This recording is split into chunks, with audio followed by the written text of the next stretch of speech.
Hey everyone, if you're new here, welcome. My name is Keisha and today I'm going to be doing a book haul.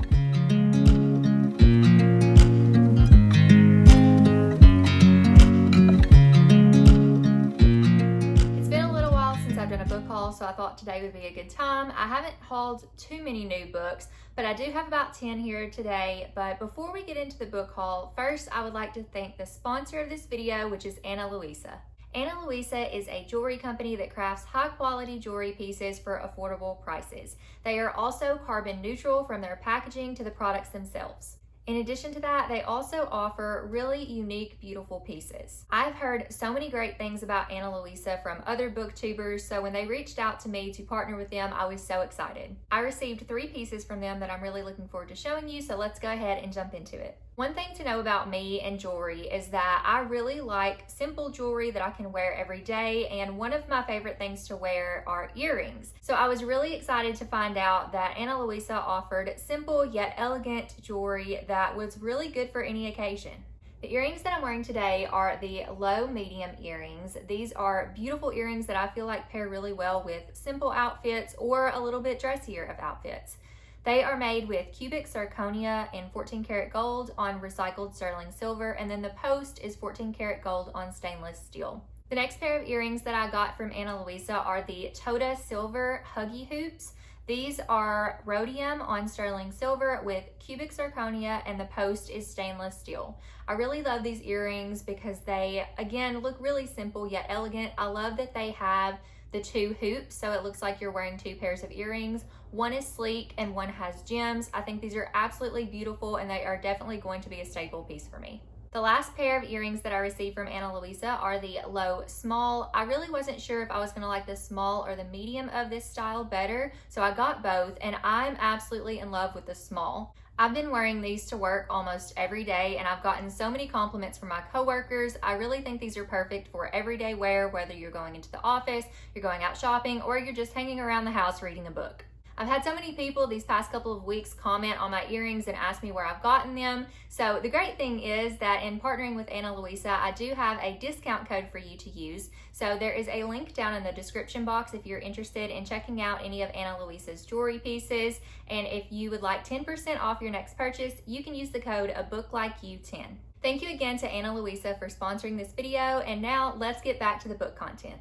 So like I mentioned before, it's been a while since I've done a book haul, so I have 10 books here with me, and then I have one book that is still on its way to me. The one that's still on its way to me is Goodnight Beautiful. I've had this book on my TBR for quite some time now, but I haven't owned it, and I haven't been sure if I really wanted to because I've heard so many mixed things about this story, but I did find it on Pango Books, so I had to get my hands on it, and it is also going to be a book that's going to help me out with a readathon a little bit later on because of the addition of the book that I got.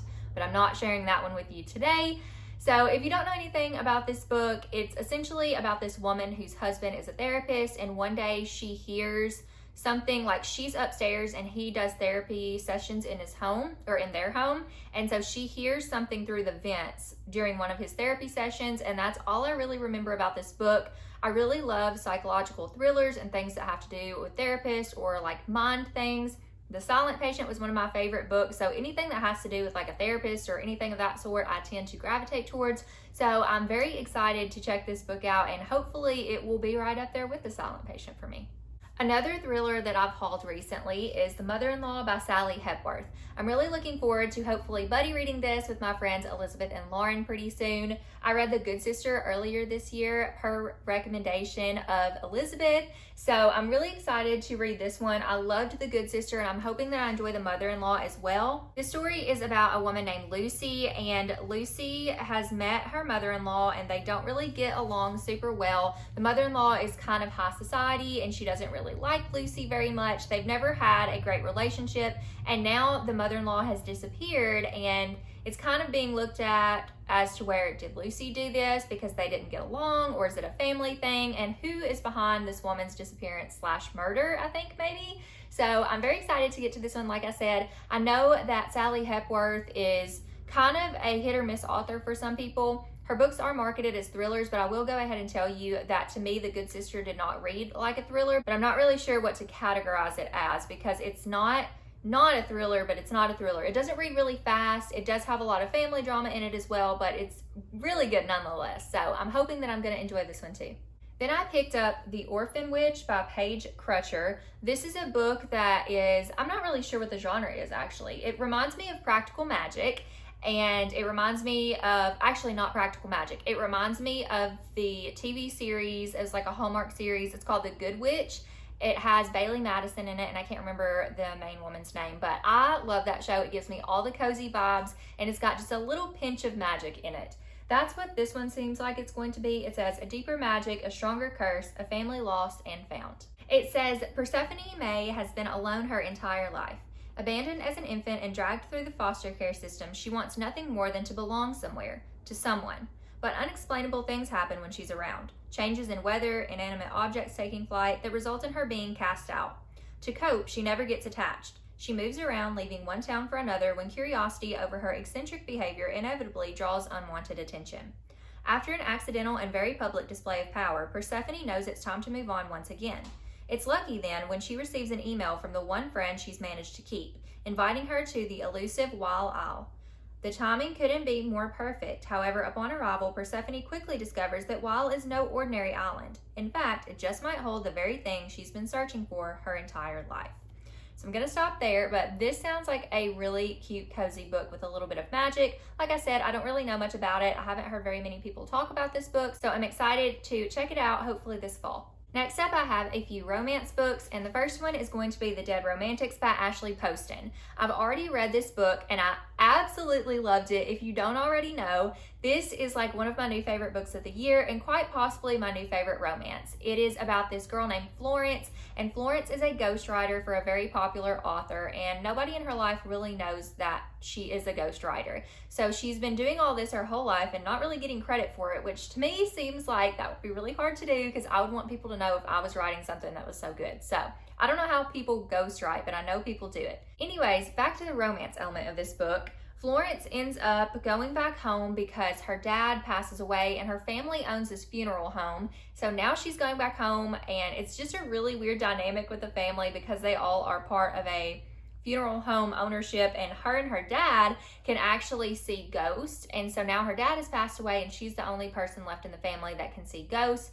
And someone unexpected shows up at the funeral home, and there's a romance that ensues from there that has to do with the ghosts and other things. So I don't want to say too much, but this is probably one of the coziest books I've ever read. The male lead in this book is such a cinnamon roll character. I absolutely loved him, and I highly recommend, if you haven't checked this book out, to do so. I feel like it would be good for any time of year, but especially coming up on spooky season and it having a paranormal aspect, I feel like it would be a good one for this time.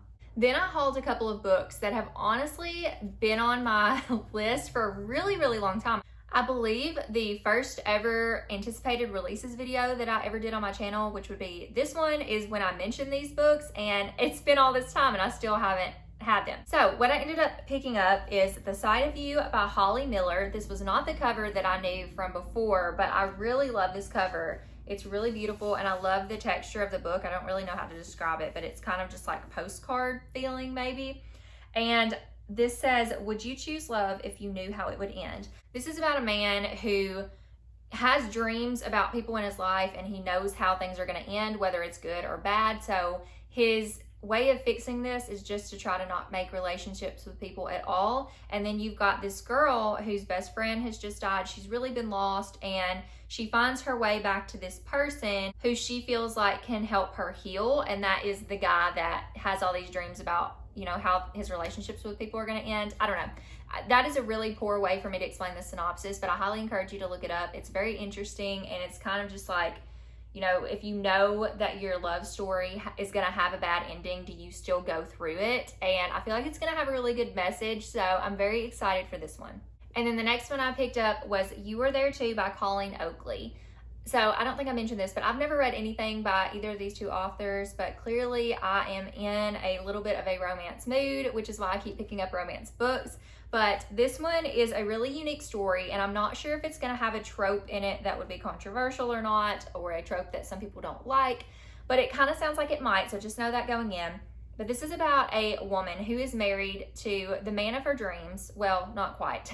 She's married to a man that she loves very much. She has the best life. It's like picket fence perfect. And yeah, she dreams of starting a family. Everything's great. But every night she dreams of a man that she's never met before. So she just kind of tries to push that to the side until one day she ends up running into the man that she's been dreaming about. And she finds out he's been dreaming of her too.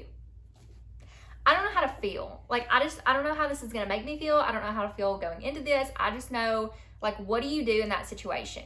Like, I mean, obviously what you do is you stay with the man you married. But, like, I just want to know. I want to know, like, what is going on? Like, what is the purpose of this book? So I am really interested by this one.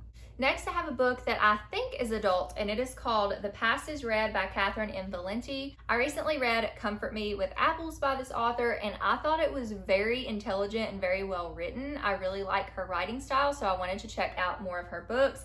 And I saw this one on Book Outlet, so I knew I had to give it a try. I'm not really sure what this one's about. I'm worried about it being a little bit political. I'm not sure if that's where it's going to go or not, but it is a novella. And it looks like it is about this girl who lives in like Garbage Land, or I don't know what this place is called, Garbage Town. And she's basically lived there her whole life. She knows a lot about Garbage Town, but Earth seems to be in a terrible mess, and hope is a fragile thing. A lot of people are very angry with her. And then she discovers a new friend, a terrible secret, and more to her world than she ever expected. So I feel like there's a potential for this to go into climate change and global warming and like how to take care of our planet a little bit. I don't know, again, if this is going to get too political for me, because I know that some of those things tend to turn me off. Not that I disagree with those things, but I just don't like to read about things that concern me or those topics. So I don't know, maybe I can handle it for a novella, but either way, I wanted to pick up something else by this author. Then, by recommendation of Lauren, Elizabeth, and Liv, I picked up My Best Friend's Exorcism by Grady Hendrix. I've read 2 of Grady Hendrix's other books. I read The Final Girls Support Group, which I really loved and gave 4 stars. And then I also read the Southern Book Club's Guide to Slaying Vampires, which I gave 3 stars because it was a little bit like, it made me feel lots of things, but it was a good book. I do recommend it. Anyways, this one looks really cool because it gives me like 80s and 90s vibes with the way that this looks like a VHS and just the color scheme of everything. This is a book that I've been very hesitant to pick up because of exorcism being in the title. If you don't know this about me, I don't tend to really like stuff that has to do with that because of my Christian beliefs. Like, I just try to steer clear of anything like that. But at the same time, I know the story draws on, I cannot look at this girl on the cover. I can't do it. This draws on friendship a lot. And I know that's the big selling point for this book, is that it has a great friendship story. So I'm hoping that I can pull through and still enjoy it. I know I can't watch things like this, but this does have an adaptation coming out. So maybe I can, I don't know, we'll see. But I do want to read it. I found that in horror, I can't watch it, but I can read it. So as long as I'm not seeing anything, I'll be all right. The next book I got is also another horror book, and it is A Cosmology of Monsters by Sean Hamill. I'm very excited for this book, as I am about all of these, but this one has just really piqued my interest. I've seen a couple of people add it to their Goodreads list here and there, but I haven't really heard anybody talk about it yet. But Lauren had mentioned it recently, and I think a couple other people, I just saw them haul it, but nobody's really talked about it yet. And I was like, okay, let me look at this and see if this is something that sounds interesting to me. And let me just go ahead and read you the synopsis of this book so you know what really drew me in.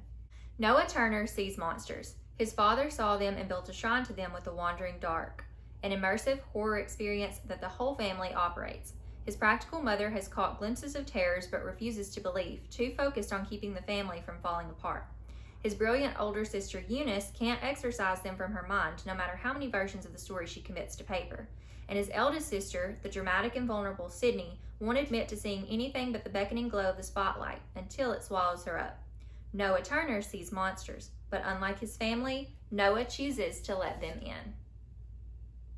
Is that not just like so enticing? Like, does that not just, if you like horror or psychological things, does that not just make you want to pick this book up? I have no idea if I'm going to like this or not, but I have very high expectations. I'm really hoping that I enjoy it. I think it has multiple POVs as well, which is something that I really enjoy in books. So I'm hoping to get to this one this fall. I have 2 more books left in my haul today, and they are both middle grade books. I haven't hauled a lot of middle grade lately, so I feel like this is well overdue. So the first one I have is Return to the Secret Garden by Holly Webb.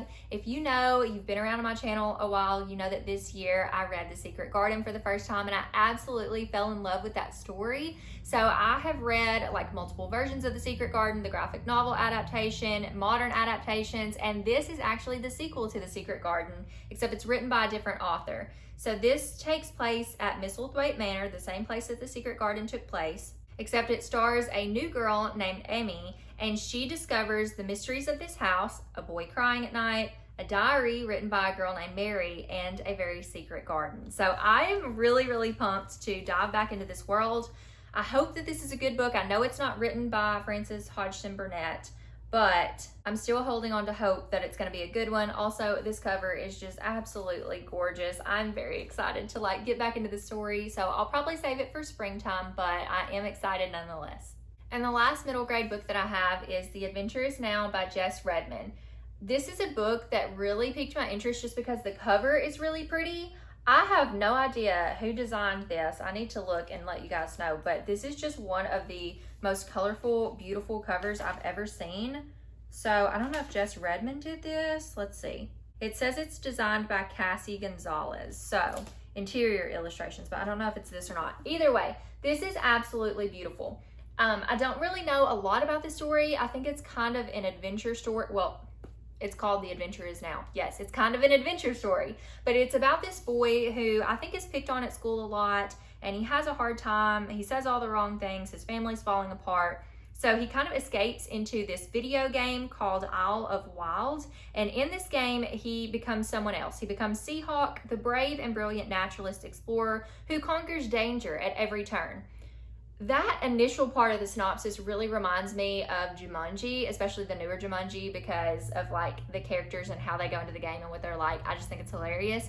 But this boy actually ends up being able to go to a real remote island with his uncle Evan, who is an ecologist. And the island is full of all these spectacular species that he has never seen before. And he realizes that this is his chance to become the brave and brilliant naturalist he's always wanted to be. So he meets up with some fellow explorers and finds out that the lone island is in some pretty serious peril.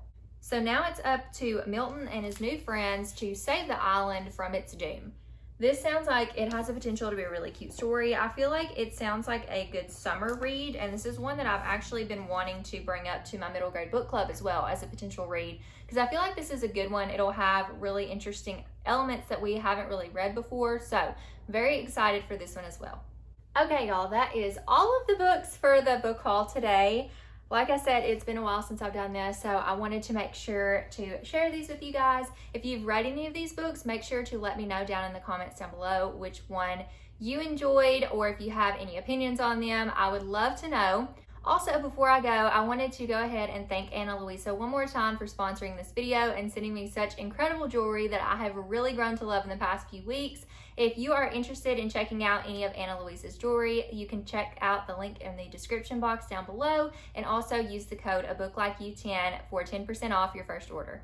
If you've made it this far in the video, go ahead and leave a butterfly emoji for me down in the comments, just because, like, I don't know why there's not a butterfly. Well, there's a butterfly on this cover, but I really like this cover of The Secret Garden. So if you did happen to make it to the end, go ahead and leave a butterfly emoji down below. Thank you all for watching. I appreciate you all so much, and I will see you in my next video. Bye, friends.